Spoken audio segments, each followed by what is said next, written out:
primeiro lugar, eu gostaria de agradecer ao convite de Mônica, Célia e Juliana. Muitíssimo obrigada pelo convite de vocês. Eu gostaria de agradecer a presidência da AMPU, na pessoa do professor Valdez, e a todas e todos que estão aqui presentes. Muito obrigada por essa interlocução.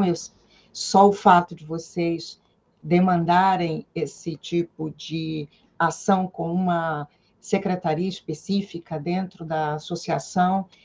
já diz muito dessa associação que muito nos orgulha. Então, eu gostaria de parabenizar mais uma vez a todas as pessoas que a compõem.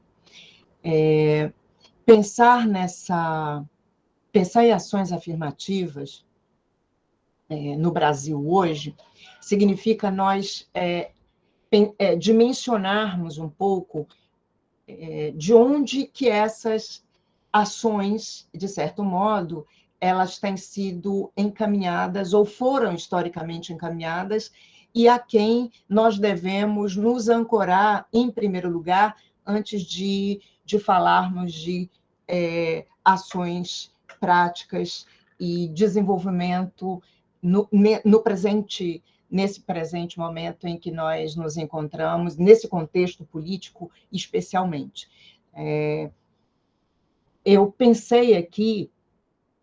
em fazer um recorte, tomando como base a premissa da Nilma Lino Gomes, minha amiga querida, com quem eu tenho o privilégio de trabalhar, e já trabalhei diversas vezes com ela, especialmente no que ela desenvolve, o argumento dela, sobre como é que determinados grupos sociais, sejam indígenas, negros e de diversas dimensões sobre o gênero, estão, de certo modo, vinculados ou vinculadas ao que demandou o movimento negro para que uma temática dessa natureza, para que essa questão ela fosse incluída na pauta nacional há muitos anos atrás, desde o final dos anos 60 para o início dos anos 70, e antes disso, desde o Teatro Negro Experimental, o Teatro Experimental do Negro, já com as ideias do Abdias do Nascimento. Então, nós somos devedores dessa organização, digamos, social, né, e coletiva, não somente dos movimentos negros, mas dos outros movimentos, movimento feminista, movimento indígena, mas nós vamos nos centrar aqui ao movimento negro, que para Nilma faculta um caráter educador. Né? Nesse sentido, pensar as ações afirmativas partindo do movimento negro nos auxilia a retirar da falsa ideia de que uma temática dessa natureza está vinculada a dimensões individuais, relacionais ou de determinados grupos muito específicos.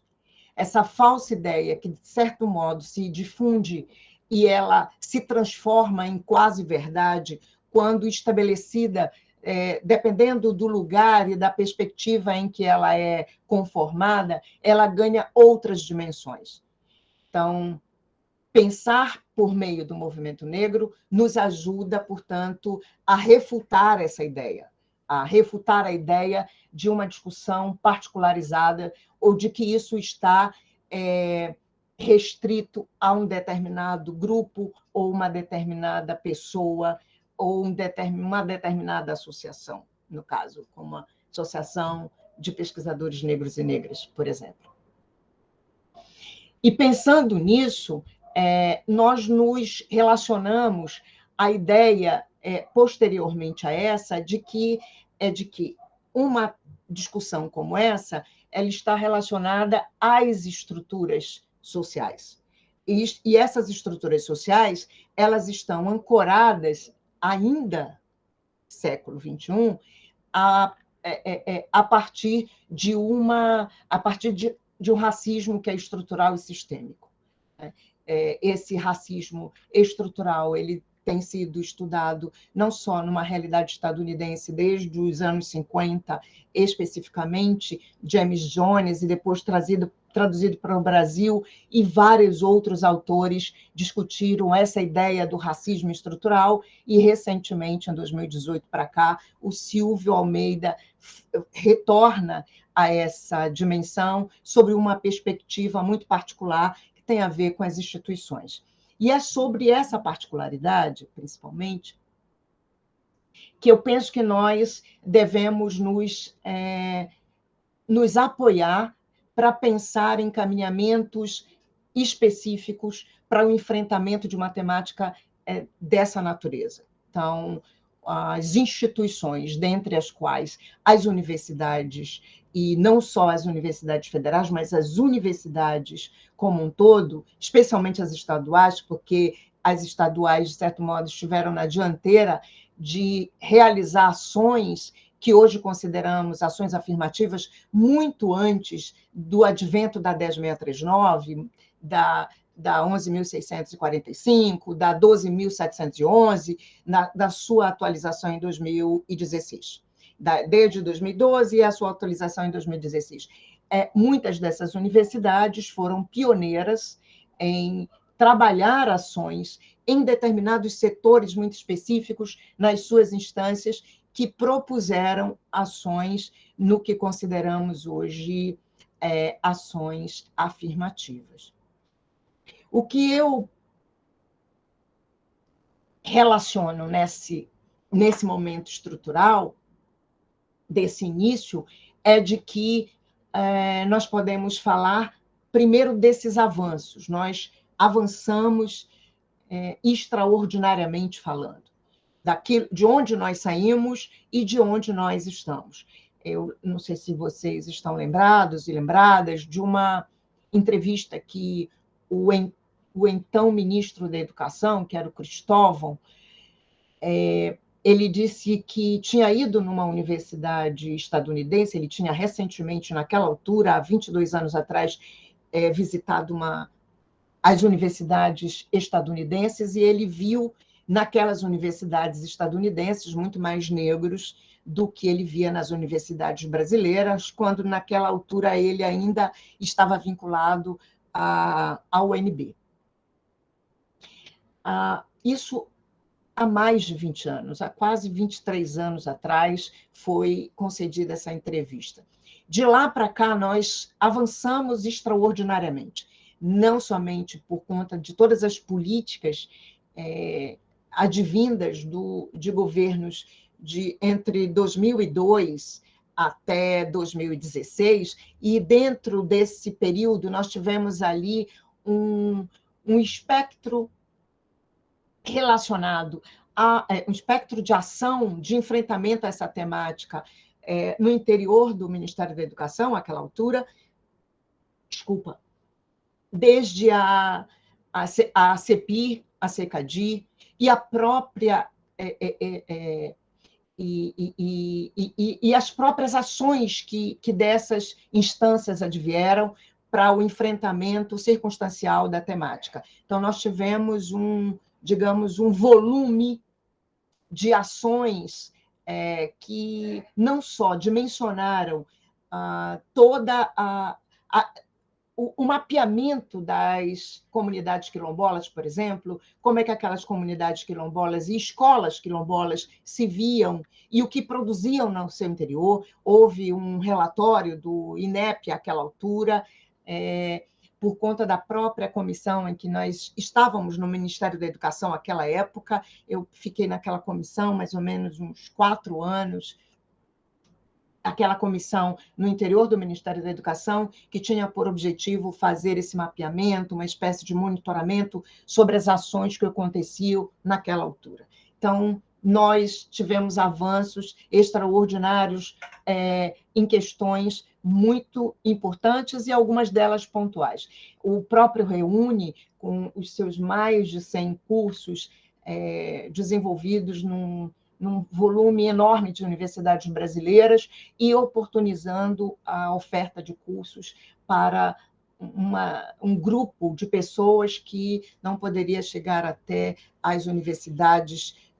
centrais naquele estado, e elas tiveram acesso a esses cursos por conta não só de um outro tipo de interiorização havido, mas também, principalmente, de acessarem determinados cursos que naquela altura não era possível, né? Em 2009, o curso de Direito, por exemplo, da universidade da qual eu faço parte,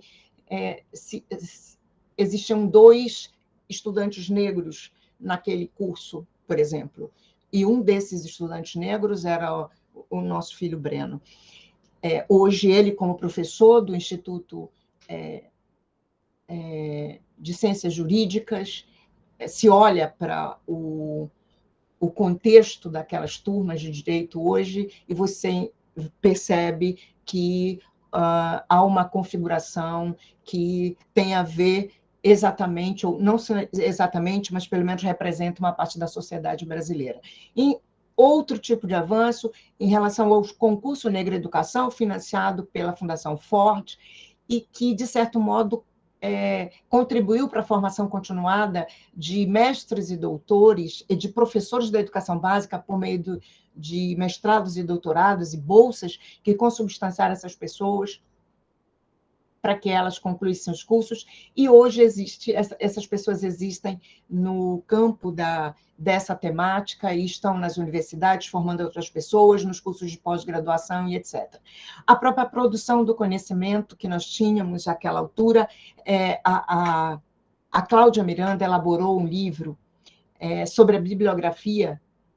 da temática étnico-racial, em 2004, ela e mais 2 outros autores, e naquela altura ela dizia que havia uma ausência de discussão consubstanciada sobre a temática, só tínhamos ali um volume de produção relacionada a artigos. Hoje, essa realidade ampliou-se completamente. Nós temos um volume,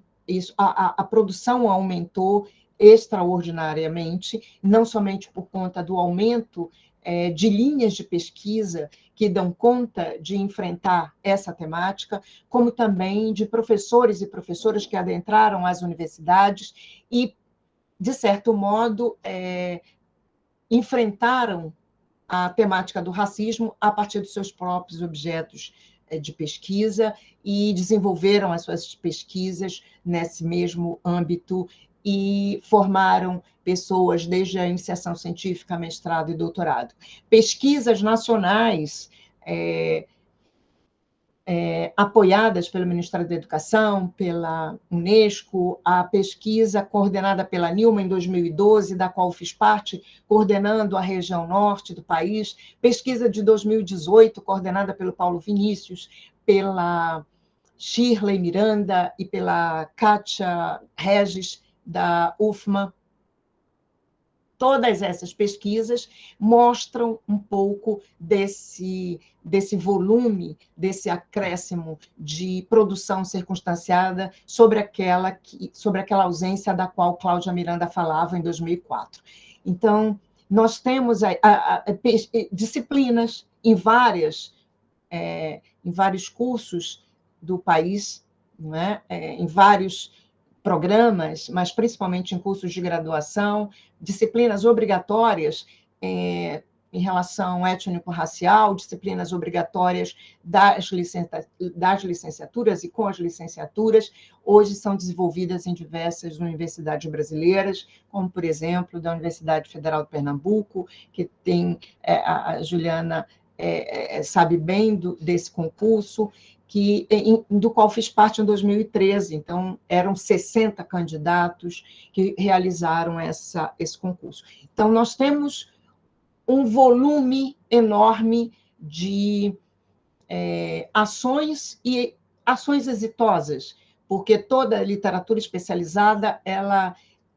já publicou, é sobejamente conhecido que a entrada dessas pessoas numa parte dessas estruturas sociais das quais Nilma fala, e eu estou falando especificamente das universidades, houve aí um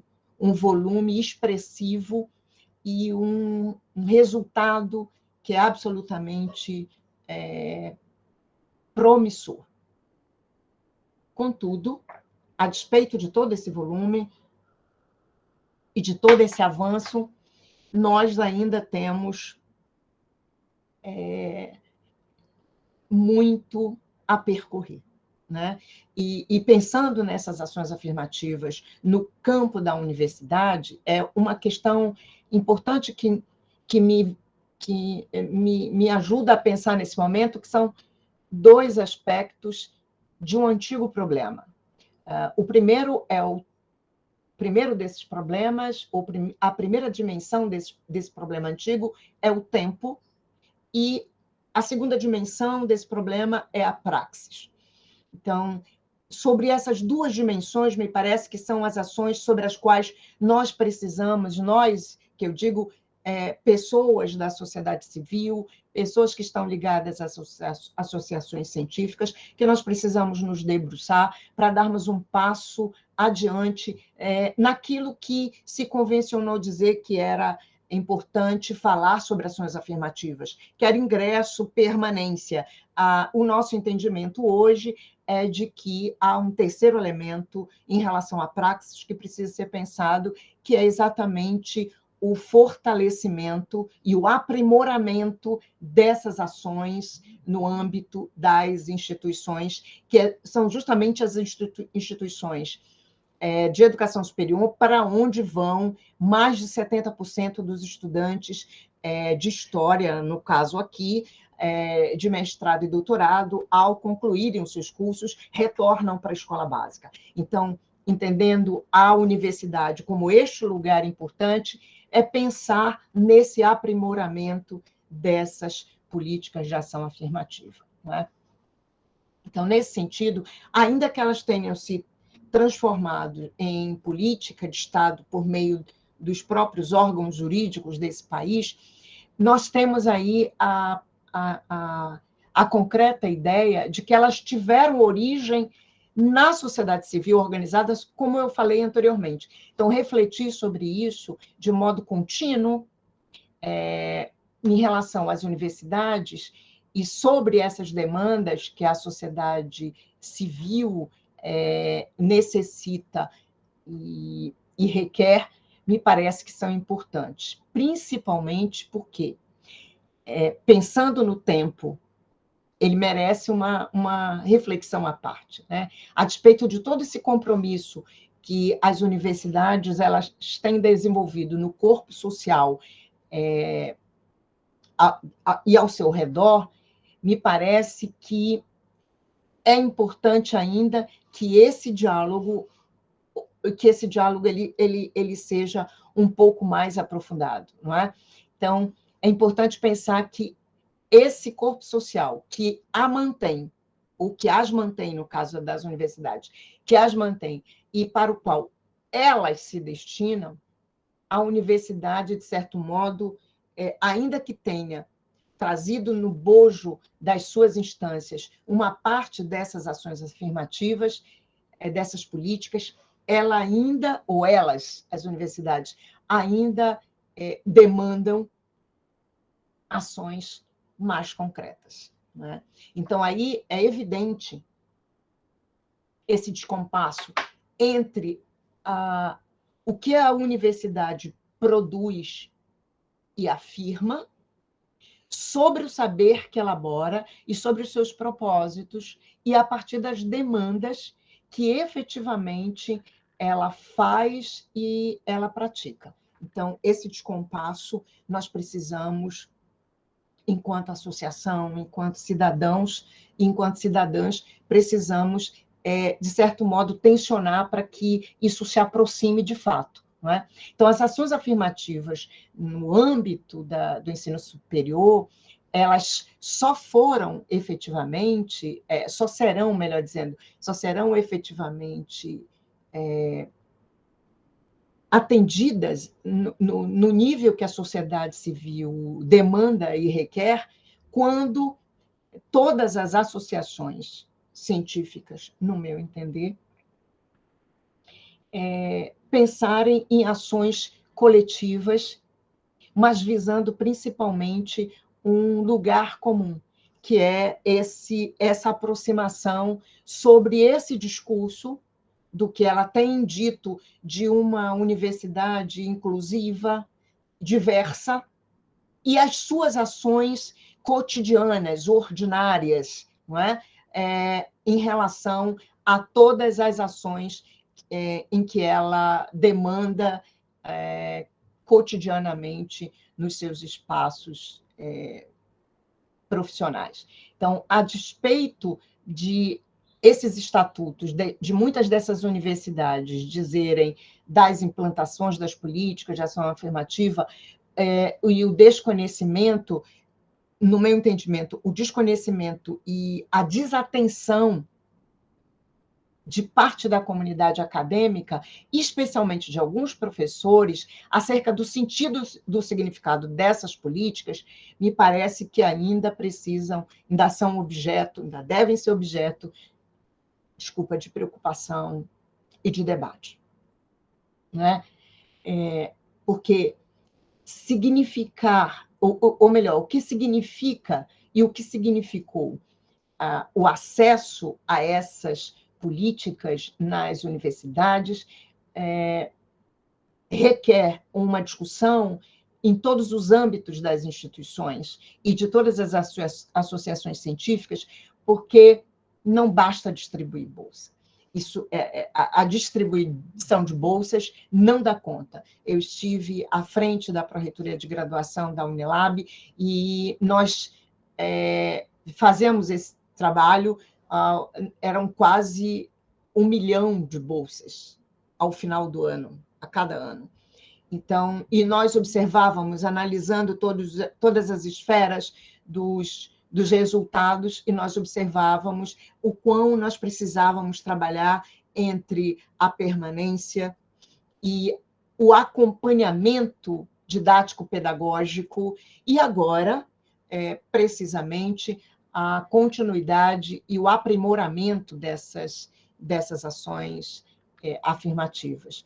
Então, é necessário que nós superemos, portanto, aquilo que objetiva o próprio conceito das ações afirmativas, que é superar lacunas, entraves, dificuldades de todas as ordens, né? Da trajetória dessas pessoas que tiveram seus processos de formação, de vida, historicamente prejudicados, para usar um termo bastante suave, em relação ao acesso aos bens e a toda não só aos bens materiais, mas também aos bens culturais que a sociedade brasileira, de certo modo, associa a diversos grupos e, de certo modo, facilita a outros grupos. Então, essas populações, elas permanecem lidando, ainda que tenham adentrado a universidade, com toda a ordem de dificuldade, né? Sejam aquelas que ingressam, ou sejam aquelas que lá estão. Essas populações, elas permanecem tendo essas dificuldades, e ainda que tenhamos passado 10 anos da 12.711, e não é, creio eu, uma função de ausência desse diálogo somente entre essas instituições e a sociedade civil organizada. Então, assim, é necessário pensar sobre as dimensões que requerem estudo,